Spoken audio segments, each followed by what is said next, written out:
एक बार प्रेम से बोली शंकर भगवान की जय। हर हर महादेव, हर हर महादेव। अदिति लोकगीत चैनल के माध्यम से बाबा भोलेनाथ और संग में मैया पार्वती जी के चरण में कोटि कोटि प्रणाम करतनी, हमार प्रणाम से इंकार हो। मैया भवानी के चरण में कोटि कोटि प्रणाम करतनी, हमार प्रणाम से इंकार हो। यूट्यूब से देख रहल बानी समस्त गुरु बहिना गुरु भैया के चरण में कोटि कोटि प्रणाम करतनी, हमार प्रणाम से इंकार हो। आज दीदी बहुत सुंदर बाबा भोलेनाथ की शिव चर्चा कथा लेकर आयल बनी और कहानी। हमार कथा कहानी रउआ लोग के अच्छा लगी तो वीडियो के लाइक कर देव जा, चैनल के सब्सक्राइब कर देव जा, कमेंट में हर हर महादेव जरूर लिखब जा दीदी। देखी दीदी, एगो गांव रहे, वो गांव में राजा साहब रहत रहने। वो गांव में राजा साहब रहत रहने दीदी। राजा साहब के बहुत धन दौलत, बहुत सारी सामान रहे, गाड़ी घोड़ा बंगला। राजा की राज चलत रहे वो देश में। कौनो काम होखे तो राजा के माध्यम से होखे, राजा की राज चलत रहे दीदी। देखी, लेकिन जन राजा के माता जी रहली राजमाता, उनकर नियत कुछ ठीक ना रहे दीदी। राजा साहब के शादी ब्याह हो गईल। शादी ब्याह भइल दीदी। राजा साहब अपने पत्नी के संगे बहुत खुश रहने, बहुत खुश रहनी दीदी। लेकिन जो राजमाता रहली बहुत नालायक रहली। उनकर राजमाता जे जैसने कहो गो माता लोग बा लोग अपने पतोही के संगे हाल करता लोग, वैसे उ राजमाता रहली दीदी।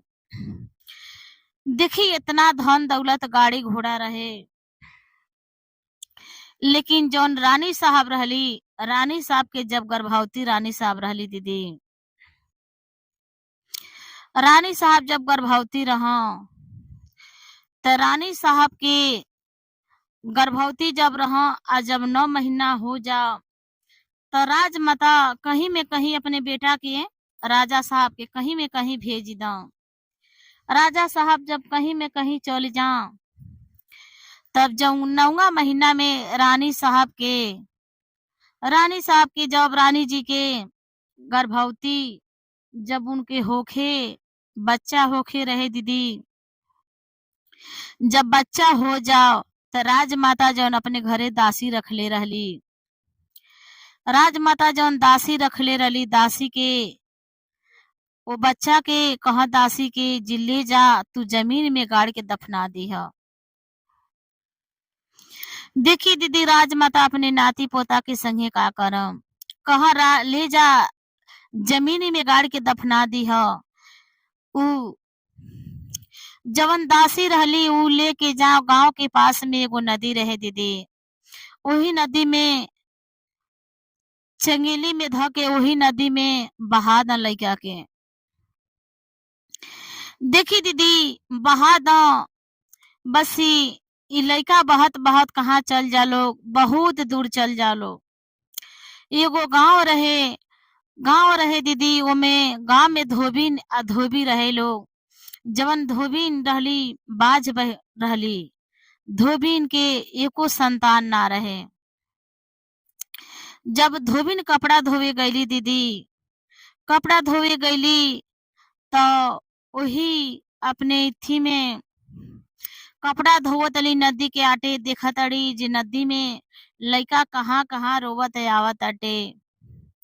लइका का कैली दीदी, बढ़न के लब्दी लेहली आ लब्दी के सहारा से लइका के घींच लेहली आ लइका के घींच के लेके घरे चली अली। जब घरे लेके अली दीदी, तो जब घरे लेके चली अली तो जौन धोबी रहना पूछा था ना, ना धोबी जी कहाँ से बच्चा लेकर अयलू है, केकर बच्चा हुआ।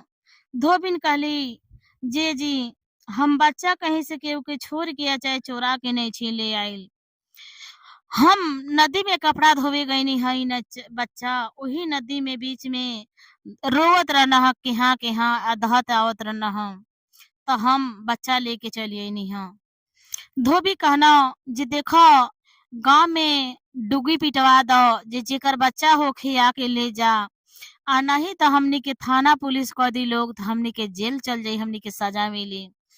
धोबिन कहली ना जी हम कौनो बच्चा चोरा के नहीं छीन ले आइल जी हम डुग्गी पिटवाए जाए हमके ये बच्चा के पोसे के बा बहुत सुंदर दीदी देखी नीली नीली आंख रहे कहना धोबी जे इनकर नीली नीली आंख बा इनके नील नाम रख देवे के नील नाम से वो लड़का के लगल लोग बुलावे आ सेवे पोसे पालन पोषण करे लगल लोग दीदी। देखी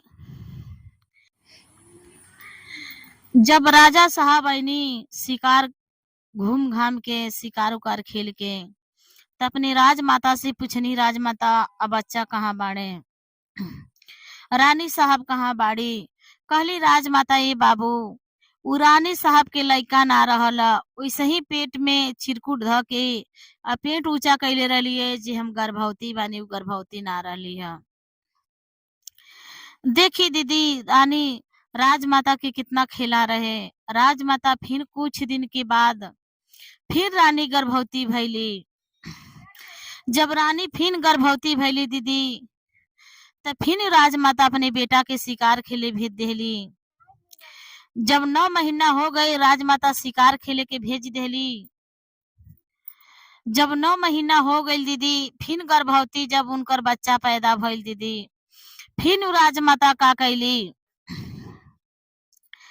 राजमाता फिर का कैली अपने नाती के फिर धो जन उनकरे घरे दासी रहली कली ये दासी और जहाँ ले के वो बच्चा के गाड़ी अइलू जमीनी में धास देलू एहू बच्चा के वही जले जाके जमीनी में धास द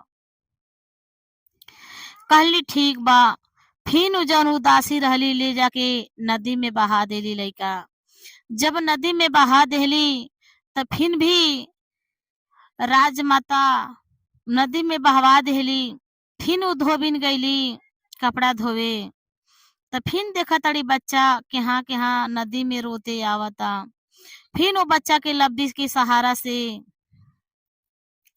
अपने घींच लेली फिर घींच के लेके गईली घरे जब घींच के घरे ले गईली तो फिर धोबी कहना जे अरे कहाँ से बच्चा लेके आवतड़ो कहली धोबिन देखी एगो हम कैसन बानी जे नदी में बहा गिहल लइका हम पोस ले तनी आई एगो महतारी कैसन बिया जे नदी में लइका होके बहा देतिया उ कितना पापी दुष्ट बिया हम कैसन बानी जे हमार नाय बालक तो हम पोसे तनी आ ओकरा होता तो नदी में बहा देतिया।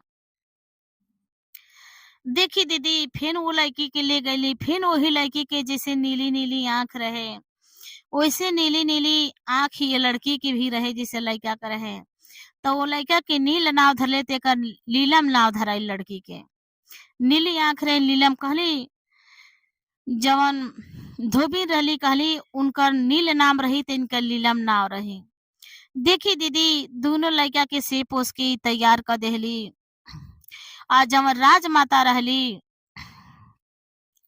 अपनी पतोही के कटवा के आ बीच जंगल में दीदी लिया के फेंकवा देली बीच जंगल में लिया के फेंकवा देली इनार में फेंकवा देली। देखी दीदी वही इनारे के लगे बहुत सुंदर पेड़ रहे परी रहली वही पर बैठत रहली या देखत रहली सब तमाशा जब परी रहली देखत रहली सब तमाशा परी का कैली जंगल में परी का कैली ऐसन आशीर्वाद देली जे जवन राजा के पत्नी रहली उ नीली हिरनी बन गईली हिरन जब नीला हिरन बन गईली दीदी तो राजा साहब गई न एक दिन की बात रहे दीदी राजा साहब अपने घोड़ा से जब गईना शिकार खेले जब नीला हिरनी दिखना तो उनके नीला हिरनी बहुत प्यारी लगली बहुत सुंदर लगली दीदी। राजा साहब सोचना जे हम ए हिरनी के पकड़ ली। जब हिरनी के पास जा दीदी तो हिरनी कहीं इनसे बहुत दूर चल जा, बहुत दूर चल जा दीदी। बस अपने बाण से जब हिरनी के मरना तो हिरनी वजह से निपात हो गईली। जब हिरनी वजह से निपात हो गईली दीदी तो राजा साहब, जब हिरनी वजह से निपात हो गईली तो राजा साहब आके गांव में डुगडुगी लगवा देना। जे ई हिरनी के, जे ई हिरनी के लिया दी, नीली आंख वाले हिरनी के सोने के सिंह रहे दीदी, जे लिया दी उनके मुंह मांगल हम इनाम दे, पूरा राज पूरा पाट दे देव उनके। पूरा गांव के लोग तलाश में पड़ गई नीली हिरनी के लिए दीदी। केहू ओ नीला हिरनी के पकड़ नहीं पौलस, केहू नहीं पकड़ पौलस। एगो गांव में देखी दीदी बाबा भोलेनाथ की महिमा देखी, बाबा भोलेनाथ के महिमा देखी दीदी। एक दिन साधु के रूप में गईनी, एक दिन साधु के रूप में गईनी। और जब साधु के रूप में गईनी, जब साधु के रूप में गईनी दीदी तो नीला जन हिरनी रहली वो हिरनी से भेंट भइल। साधु बाबा से कहनी, साधु बाबा हिरनी के पकड़े गईनी। कहली ना साधु बाबा रौरी हमके पकड़ी मत, हम बहुत कष्ट में बानी। साधु बाबा कहनी आखिर बतैबू कौन कष्ट में बाड़ो। कहली देखी साधु बाबा, हमके केहू पकड़ ना पाई, हमके उहे पकड़ी जे राजा साहब के लइका और लड़की रही, राजा साहब के संतान जी रही, हमके उहे पकड़ पाई, उन्हीं के हाथ में हम आ पाए, बाकी केहू के हाथ में ना आ पाए। देखी दीदी बात ही साधु बाबा इतना बात ही कहना। आ साधु बाबा पकड़ के जब ले गई ना घरे राजा साहब के राजमहल में, जब राजा साहब हिरनी के पास आई ना, फिर भी हिरनी वजह से निपात हो गई दीदी। एक दिन की बात रहे, राजा साहब जब जंगल में आके बैठनी, राजा साहब जब जंगल में आके बैठनी तो हिरनी लड़की जौन राजा साहब के जौन लड़की रहली नदी में बहावल रहली, उ लड़की आके खेलत रहली पेड़ तर, पेड़ तर खेलत रहली। राजा साहब के बहुत सुंदर उ लड़की लगली। राजा साहब का कहनी दीदी, ओ राजा साहब का कहनी बहुत सारी फल फरल रहे वो जंगल में। वो लड़की के देहनी तूर के आ सब लड़की, जब वो लड़की के देहनी तो लड़की का कैली, लड़की का कैली फल लेहली आ कहली राजा साहब बहुत रौरे धन्य है जितना। आ राजा साहब जब लड़की के देखनी तो अपने मेहरारू के याद आवे लगल, जे राजा साहब के जो रानी रहली उनके नीली नीली आंख रहे। राजा साहब का कहनी ये बेटा, कहली ये राजा साहब रउआ बहुत जान मान करतनी, आ कहना ये बेटा जन तोहर नीली नीली आंख बा हमके बहुत प्यारा लगता, तोहर नीली नीली आंख बहुत प्यारा लगता। हम ये जंगल में एगो नीली हिरनी के जो है हम आइल बानी, नीली हिरनी के तलाश में हम आइल बानी। कहली ठीक बा राजा साहब, आ जब नीली हिरनी हम पा जाई तो रउआ घरे लेके आए। देखी दीदी बेचारी घरे जात रहली। एक दिन के बात रहे, उनकर भाई और उनकर बहन जंगल में खेले आए लोग। नीली हिरनी वही जंगल के तरफ अपने दोनों बेटी और बेटा के देखत रहली। कहली ए भैया, आई नीली हिरनी के राजा साहब जे नीली हिरनी के इथी कह दी, उनके अपन मुंह मांगल इथी धन दौलत देवे के कहले बानी। का कैली देखी दीदी जौन बाण से मरले रहनी राजा साहब, तो नीली हिरनी के पैर में जौन पैर रहे उ पैर में मोच आ गई रहे। जब पैर में मोच आ गई रहे तो जो राजा साहब के लड़का जो नदी में बहावल है न नील, कहना ए हिरनी तू भागा मत, हम तके मदद करब। कहली धन्य हो बेटा, जे सब के हमके पकड़े खातिर ले गइल बाण मारल, तू बड़ा तो हमके मदद के कहतड़। नीली हिरनी रुक गईली। नीली हिरनी रुक गईली और उनके पैर में दवाई वही लगावल लोग। उनके पैर में दवाई लगावल लोग। उनकर बेटा और बेटी ठीक हो गईली, घरे ले गई लोग। तब जौन हिरनी के लइका रहना नील, सुनना राजा साहब आधा राज आधा पूरा राजपाट मुंह मांगल दे। कहना ले चलो राजा साहब के घरे कम से कम दिखा तो दो। राजा साहब के घरे कम से कम दिखा तो दो। कहना ले चलब राजा के घरे। देखी दीदी, जब राजा के घरे लेके गई ना, राजा के घरे लेके गई ना, तो राजा साहब दूसर रानी बियाह करके लेके रे आई रहनी। दूसर रानी बियाह करके लेके आई रहनी। जब रानी साहब उहो रानी जब गर्भवती रहा, तो नीली हिरनी के तरह उन्हों के गर्भवती जब रहा, तब उन्हों के बच्चा ले आके उनका राजमाता मरवा दो। ऐसे करते दो बच्चा उन्हों के भैलो मरवा दो। तो जब नीली हिरनी गईली उनके घर में, तो राजा साहब ऐनी हिरनी के पकड़े। कली राजा साहब रौरे पकड़ी मत, पहले हमार बात सुनी। कनी राजा साहब हिरनी तू बोले लू का? कली हाँ हम बोले नी। राजा साहब का कहनी हुई जहमे रुक गई नी। राजा साहब उहे रुक गई ने। जो नीली हिरनी रहली कहली जे राउर हम धर्म पत्नी हैं। जब हम गर्भवती रहत रहनी और शिकार करे चल जात रहनी, तो राउर माता जी राजमाता जो रहनी हमार लइकन के ला के नदी में बहा दी। रौरे जब आई तो राउर माता जी कहीं जे गर्भवती ना रही उते चिरकुट कपड़ा डरले रहली हो। दूसरा गर्भवती रहनी दीदी, दूसरा गर्भवती दीदी जब रानी साहब रहली, काली दूसरा गर्भवती जब हम रहनी, तो देखी राउर माता जी का कैली, लड़का के लिया के नदी में जौन दासी रहली उनसे बहवा देली। हमके तो मार के लिया के जंगल में पेड़ बा इनार बा, वही इनारे तर इनारे में फेंक देली। जब इनार में फेंक देली दीदी, तो परी रहली, परी हमके देखत रहली। परी का कैली, हमके वही जा साधारण हिरनी बना देली। हिरनी बना देली।